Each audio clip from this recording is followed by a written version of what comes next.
이번에도 블룸버그의 기사고요.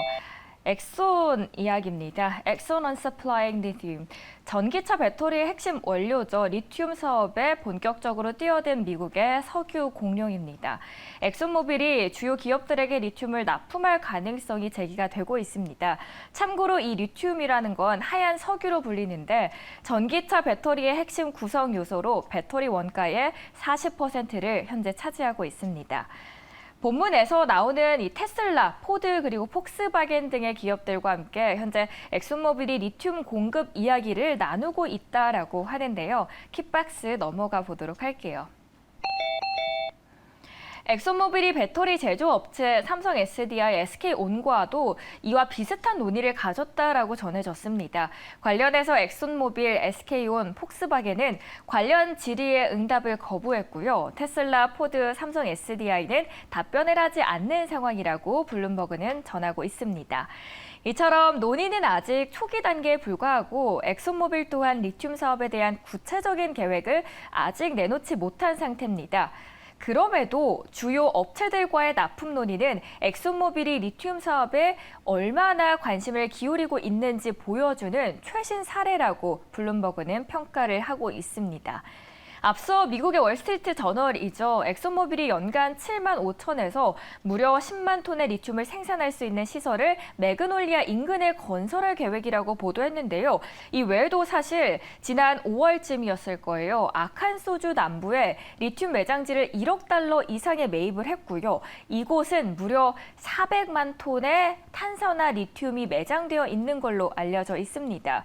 이 400만 톤 얼마나 되는 양이야 하실 수 있는데 약 5천만 대의 전기차에 전력을 공급할 수 있는 충분한 양이라고 합니다. 최근에 미국 석유 업계에서는 전기차 대중화로 인해서 하얀 석유라고 불리는 이 리튬 채굴을 통해서 사업 다각화를 하고 있습니다. 실제로 또 다른 석유 공룡인 쉐브론 같은 경우에도 블룸버그와의 인터뷰에서 리튬에 투자하는 사업에 더 다각화하고 있다라고 언급을 하기도 했습니다. 지금 그렇다면 이 리튬 사업 어떻게 되고 있는가요? 미국 기업들과 함께 연관을 지어보면. 맞습니다. 재미있는 거는요. 석유 기업은 기본적으로 전통적인 제조차를 만드는데 핵심 원료인 석유, 이 원유를 만드는 기업들이죠. 이러한 회사들 입장에서는 전기차가 굉장히 싫을 겁니다. 그렇죠. 왜냐하면요. 자기들이 하던 사업이 사양 산업으로 갈 수 있는 계기를 만들어준 게 바로 전기차인데요. 그럼 엑슨모빌이 이러한 위기 상황을 어떻게 돌파할 것이냐를 놓고 업계에서도 관심이 많았었는데 선택은 정면 돌파였다라고 보시면 될 것 같습니다. 리튬이라는 새로운 산업에 뛰어들기를 선언하면서 석유와 하얀 석유 모든 것들을 석유라는 하나의 카테고리로 묶어서 계속해서 사업을 펼쳐나가겠다라는 것인데요. 실제로 미국에 가보면 엑슨모빌의 주유소들이 굉장히 많습니다. 대표적인 정유사고요. 아까 말씀해주신 쉐브론과 더불어서 미국 시장에선 석유를 장악하고 있다라고 해도 과언이 아닌 기업입니다. 자, 이 기업 같은 경우에는 현재 대세가 되어 있는 전기차 시장으로의 전환 때문에 많은 마음고생을 해왔었습니다. 사실 미국 정부나 유럽 정부를 비롯해서 전 세계가 친환경 정책을 표방하면서요. 여러 가지 이유들을 대면서 석유를 비롯한 전통적인 화석연료의 사용을 제한하겠다, 금지하겠다는 이야기를 했고요. 뿐만 아니라 이와 더불어서 이에 대체제로서 바로 전기차를 100% 도입하겠다라는 전략들을 속속들이 발표하고 있는 상황입니다. 그렇다 보니까 이런 엑슨모빌 입장에서는 최대 위기를 찾아왔다라고도 평가할 수 있을 것 같은데요. 이런 상황에서 결국에 이 엑슨모빌의 선택은 리튬을 투자하겠다라는 결정을 내린 것이다라고 보면 될 것 같습니다. 앞서 소개해 주신 대로요. 리튬에 대한 광물을 확보하고요. 이러한 것들을 채굴할 수 있는 공간들을 확보하는 전략들에 대한 뉴스는 나온 바가 있습니다. 하지만 이번에 나온 뉴스는요. 테슬라와 포드 그리고 폭스바겐과 같은 걸출한 전기차 기업이자 앞으로 전기차 기업으로의 전환을 꿈꾸는 여러 핵심 기업들과의 제휴에 들어갔다라는 조금 더 구체적인 뉴스가 나왔다는 게 의미가 있다라고 보시면 될 것 같습니다. 이 말인즉슨 여러 전기차 제조사들도 엑슨모빌의 석유 채굴 능력 그리고 향후 리튬 산업에서의 영향력 등을 감안했을 때 엑슨모빌과의 손을 잡았을 때 긍정적이고 그리고 미래지향적인 관계로서의 발전이 가능하다라는 판단을 했다라고도 보실 수 있을 것 같은데요. 특히 미국을 중심으로 미국과 관련돼 있는 기업들, 미국에서 생산을 하고 이렇게 만드는 배터리 등을 활용해야지만 여러 가지 세금 혜택과 같은 것들을 주고 있다 보니까 이러한 것들을 감안했을 때 미국 기업 엑선모빌이 움직이고 있는 리튬 산업에 대한 투자 얼마나 이루어질지도 한번 살펴보는 것이 중요할 것 같습니다. 현재 화석 연료로부터 전기차 배터리 시장으로의 전환은 가파르게 진행되고 있습니다. 약 현재로서는 60개가량의 광산과 그리고 투자 공장이 필요하다라는 이야기가 나올 정도로 리튬에 대한 수요는 굉장히 빠르게 늘어나고 있는 상황인데요. 단순히 기존의 기업들의 투자 그리고 전기차 제조사들이 투자하는 걸로는 모자란다라는 뜻입니다. 그 말인 즉슨 신규 시장 진입자가 나올 수도 있다라는 것인데 그러한 부분을 파고드는 것이 바로 엑스모빌을 비롯한 기존의 석유화학 산업에서 최강자로 군림했던 기업들이 하나둘 속속 뛰어들고 있다라고 보시면 될 것 같은데요. 리튬은요, 2015년에서 2022년 동안 쓰였던 리튬의 광물량이 오는 2030년이면 1년이면 충분히 소진할 수 있을 정도로 그 필요성이 대두되고 있다라고 보시면 될 것 같습니다. 그만큼 리튬 시장에 대한 미래 전망 역시 밝다라고 볼 수 있는 만큼 여러 기업들이 너도 나도 할 것 없이 뛰어들면서 이 시장을 먼저 선점하기 위한 전략을 세우고 있다라고 보시면 될 것 같습니다. 자, 앞서 말씀해 주신 엑슨모빌은요, 연간 10만 톤 가량의 리튬을 생산할 수 있도록 아칸소주의 10만 에이커 가량의 땅을 확보하는 등 여러 가지 전략을 세우고 있고요. 이를 통해서 어떻게 공장을 만들고요, 어떻게 생산을 할지에 대한 구체적인 계획도 발표하고 있는 중입니다. 아직까지 확정된 건 없지만 알베 마를과 같은 유명한 현장에서 생산할 수 있는 공장과 협업해서 만들 수 있다라는 전망도 나오고 있는 가운데 엑슨모빌을 비롯한 석유 기업들이 어떻게 전기차 시장에서 자리매김할 수 있는지를 지켜보는 것도 굉장히 중요한 관전 포인트가 될 것 같습니다. 네, 이들도 살아날 구멍을 하나씩 찾아가고 있습니다. 뒤에 기사 하나 보이시는데요. 미국의 정부가 1년 전에 국내 재생에너지 생산을 장려하기 위해서 시행한 보조금으로 올해 예상하는 게 영업이익의 90%에 가까운 약 7억 달러를 받을 것으로 예상되고 있습니다. 한 분석가는 이 인센티브가 앞으로 10년간은 회사에 100억 달러 이상의 가치가 있을 것으로 추정하고 있더라고요.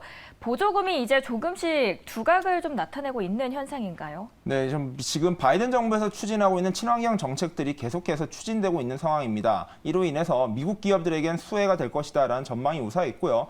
반대로 중국 기업과 같은 경쟁 국가, 좀 적대 국가에 대해서는 부정적인 영향을 미칠 것이다라는 뉴스는 많이 나왔었죠.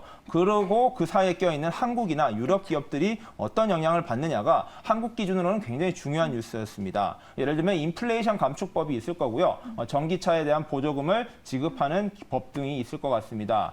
반도체와 전기차 배터리 등 여러 가지 산업에서 문제들이 발생하고 있는데 역시나 미국 기업들이 그 사이에서 수혜를 받고 있다라는 현지 보도가 나오고 있습니다.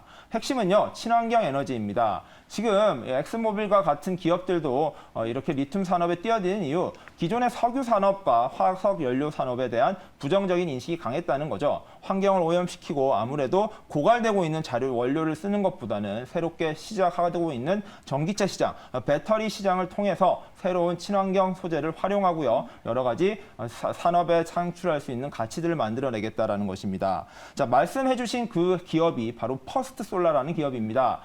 배터리를 향한 여러 가지 이야기를 하고 있고요. 태양광 패널을 제조하고 있는 기업입니다. 이 퍼스트 솔라라는 기업이 올해에만 미국 정부 보조금에 7억 1천만 달러를 받았다라는 현지 보도가 나왔습니다. 아무래도 미국 기업들에게 혜택을 주려 했던 정책이고요. 이러한 보조금을 미국 기업이 수령해 갔다라는 거 어찌 보면 당연하다라고 볼 수도 있는데 그만큼 친환경 정책을 잘만 채택하면 기업의 실적을 좌지우지할 수 있을 만큼의 여러 가지 보조금을 받을 수 있다라는 의미로서 한국 기업들도 미국의 투자를 더욱 늘려야 되는 게 아닌가라는 현지의 보도도 나오고 있습니다. 해당 기업은요, 영업이익의 90%에 해당하는 금액을 보조금으로 지급을 받는다고 합니다. 즉, 기존 사업을 했던 만큼 보조금을 받을 수 있으니까 그 수익이 2배가량 늘어날 수도 있다라는 뜻인데요. 그만큼 친환경 정책을 잘 펼쳐나가기만 한다면 미국에서 이만큼의 혜택을 줄 수 있다라는 것을 보여준 단적인 예로 보인다라고 현지에서 분석하고 있습니다. 미국산 부품을 구매하도록 하고요. 미국에서 부품들을 제조해서 이러한 부품을 기반으로 자동차를 조립하고 반도체를 생산해라라는 것이 미국 정부의 전략인데 이를 어떻게 지켜야 되느냐 이 가이드라인을 놓고도 많은 설왕설래가 있어 왔죠. 그런데 이 미국 기업 퍼스트 솔라 같은 경우에는 그 전략에 아주 부합하게 준비를 해왔었고요. 그 결과가 긍정적으로 나오고 있다라고 보시면 될 것 같습니다. 자, 이 회사의 주식 역시 2020년 초부터 현재까지 2배 이상 올랐는데요. 이러한 미국 정부의 훈풍 효과라고 보시면 될 것 같습니다. 자, 바이든 정부 같은 경우에는요, 임기 초부터 기후 법안 등을 이용해서요, 여러 가지 친환경 정책들을 펼쳐나가는 기업들에게 혜택을 약속했습니다. 그뿐만 아니라 그 2년 차가 되어가면서 현재는 인플레이션 감축법이나 전기차를 보조해주는 보조금을 주는 여러 가지 혜택들을 늘려나가면서요, 기업들의 선순환 구조를 유도하기 위해서 애를 쓰고 있습니다. 자, 인플레이션 감축법의 통과 이후에 이 퍼스트 솔라 같은 경우에는 28억 달러 이상의 투자를 추가로 약속을 했는데요. 계속해서 기업에서는 투자를 늘리고 이 투자에 발맞춰서 정부가 보조금을 늘려가는 방식, 어찌 보면 긍정적인 선순환 구조가 형성되고 있는데 이러한 전략은요, 미국뿐만 아니라 유럽 그리고 한국에서도 계속해서 추진되고 있습니다. 한국 같은 경우에도 반도체를 투자하는 기업들에게 여러 가지 세제 혜택이나 긍정적인 보조금을 부여하는 등 여러 가지 정부들이 각종 정책들을 보여주면서 기업들의 투자를 유도하고 있는 상황. 어찌 보면 여러 가지 핵심 기술들의 경쟁력을 어떤 기업들이 갖추느냐가 국가 경쟁력으로도 이어질 수 있다는 측면에서는 정부와 기업의 발맞춤이 앞으로도 계속해서 가속화될 것이다라는 분석도 나오고 있습니다. 네, 두 번째 기사로는 보조금 이야기까지 저희가 함께 짚어드렸습니다. 마지막으로 국내 기사 하나 보도록 할게요. 이번에 뉴시스의 기사고요. 7월의 무역 수지에 대한 헤드라인입니다. 킥박스 바로 넘어가 보도록 할게요. 일단 우리나라 무역 수지가 2개월 연속 흑자를 이어갔습니다. 수출이 10개월 연속 줄었는데 에너지와 원자재 가격 하락 등의 영향으로 수입이 더 크게 줄어드는 불황형 흑자가 2달 연속 이어졌습니다. 수출은 전년 동월보다도 16.5% 감소했는데 회복되지 않은 반도체 그리고 유가가 너무 하락하다 보니까 석유랑 석유화학 제품의 단가가 하락을 했죠. 그러면서 지난해 7월 수출이 역대 최고 실적을 기록한 엽기적 효과 등으로 감소세를 보이기 시작했습니다. 자동차, 일반 기계, 가전 등의 수출은 증가했는데 반면에 반도체, 석유 제품, 철강 수출이 큰 폭의 감소율을 보여줬습니다. 일단 7월의 무역 수지 구체적으로 어떤 영향을 주고 있는지 짚어주시죠. 네, 어제 발표가 됐습니다. 우리나라의 무역 수지가 2달 연속으로 흑자를 기록했다라는 긍정적인 뉴스가 나왔는데요. 그러나 그 숫자를 따져보면은 그렇게만 긍정적인 건 아닌 것 같습니다. 수출은 10개월 연속 준 것으로 확인이 됐습니다. 하지만 에너지와 원자재 가격 등의 가격들이 떨어지면서요. 이러한 영향으로 수입이 더 크게 줄어들면서 수출을 잘한 건 아니지만 수입이 더 줄어드는 바람에 운이 좋게 다시 흑자를 기록한 이 불황형 흑자를 기록했다라고 보시면 될 것 같습니다. 1일 날 산업통상자원부가 발표한 23년도 7월 무역 수출입 동향에 따르면요. 우리나라의 수출은 503억 3천만 달러를 기록했고요. 수입은 87억 1천만 달러로 16억 3천 달러의 흑자를 기록한 것으로 발표됐습니다. 수출 같은 경우에는 전년 동월이 602억 달러인데 이보다 16.5%나 감소를 했는데요. 다행히도 수입이 더욱 많이 줄어들면서 그나마 흑자를 유지했다라고 보시면 될 것 같습니다. 반도체 시장의 하락 사이클이 여전히 계속해서 시장에는 영향을 미치고 있는 것 같습니다. 국내 같은 경우에는 아무래도 수출이 굉장히 중요한 포션을 차지하고 있는데 수출의 핵심 산업이 바로 이 반도체 산업입니다. 그러나 이 반도체 산업이 여전히 부진을 계속 이어가다 보니까 아무래도 수출에 영향을 미쳤다라고 보시면 될 것 같고요. 그리고 석유 제품의 하락 같은 경우에는 수입 단가를 낮추는 데는 도움이 됐지만 이를 바탕으로 수출을 하는 곳에도 부정적인 영향을 미친 것으로 파악이 됐습니다.